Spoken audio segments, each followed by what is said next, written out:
प्रेरक प्रसंग गुरुदेव के सत्संग से देश की आजादी की पढ़ाई भी मैं पढ़ूंगा। पूज्य गुरुदेव सत्संग में बताते हैं कि विद्यालय में बच्चों में मिठाई बांटी जा रही थी। जब 9 वर्ष के एक बालक को मिठाई का टुकड़ा दिया गया तो उसने पूछा, मिठाई किस बात की है?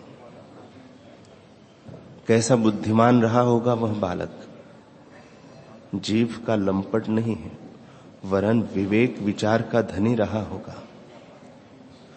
बालक को बताया गया, आज महारानी विक्टोरिया के राज्य के 60 वर्ष हो गए, इसलिए खुशी मनाई जा रही है।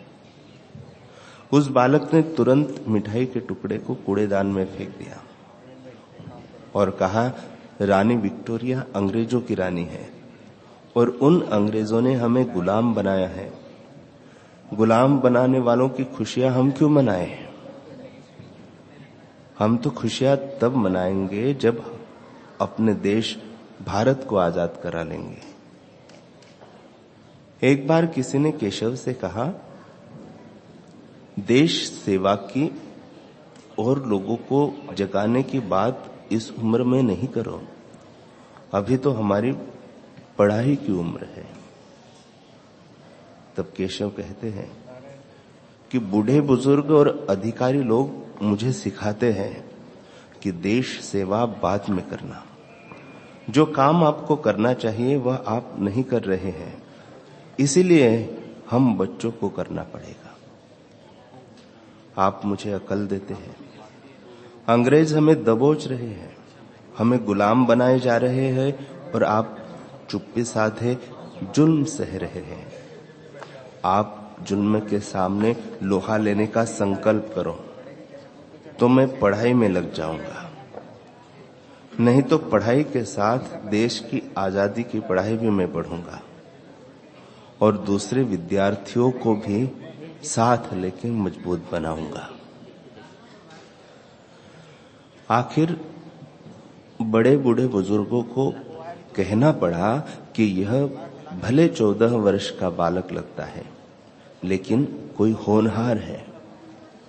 उन्होंने केशव की पीठ थपथपाते हुए कहा, शाबाश है बेटा, शाबाश। तब केशव कहता है, आप मुझे शाबाशी तो देते हैं, लेकिन आप भी जरा हिम्मत से काम लें। जुल्म करना तो पाप है, लेकिन सहना दुगना पाप है। केशव ने बड़े बुजुर्गों को सरलता से एवं नम्रता से, धीरज से समझाया। केशव पढ़ते पढ़ते आगे चलकर मेडिकल कॉलेज में भर्ती हुआ। वहां उसे अमूल्य रत्न घोष नामक एक बड़ा लंबा तगड़ा विद्यार्थी था, वह मिला। वह रोज पुलअप्स करता था और दंड बैठक भी लगाता था। अपनी भुजाओं पर उसे बड़ा गर्व था कि अगर एक घूंसा किसी को लगा दो तो दूसरा न मांगे।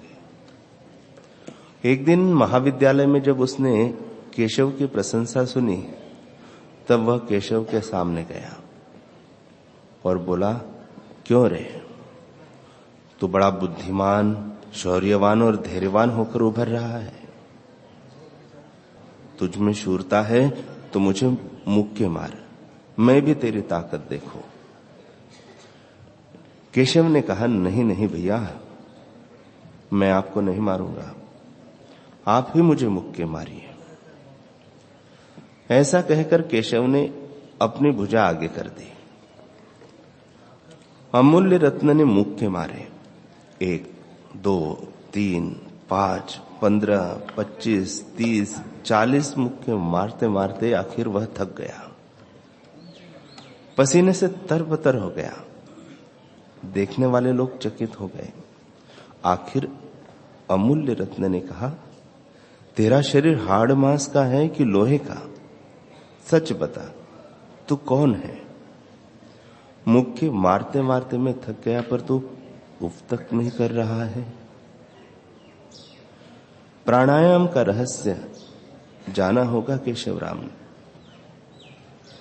आत्मबल बचपन से ही विकसित था। दुश्मनी के भाव से भरा अमूल्य रत्न घोष केशव का मित्र बन गया और उसके गले लग गया। यह साहसी, वीर, निडर, धैर्यवान और बुद्धिमान बालक ही आगे चलकर केशवराव बलिराम हेडगेवार ही थे, जिन्होंने आगे चलकर राष्ट्रीय स्वयंसेवक संघ की स्थापना की थी।